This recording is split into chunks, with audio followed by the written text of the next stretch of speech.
comme hypothèse, parce que par exemple du temps de Staline, effectivement, lorsque Staline a fait ses purges, c'était un système qui était organisé, c'est-à-dire qu'il y avait des procès, de la torture, des aveux publics, etc. Parce que pour faire régner la peur dans l'ensemble de la société russe.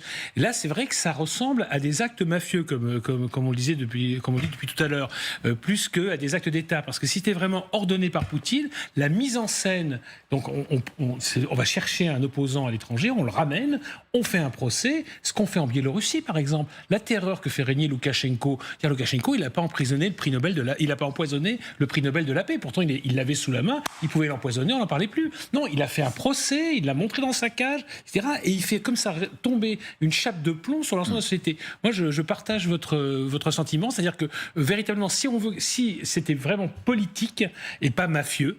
Alors les deux sont peut-être mêlés, mais en l'occurrence, si c'était vraiment politique, l'intérêt de Poutine, ce serait de mettre en scène la chasse aux traîtres. Ouais. Oui.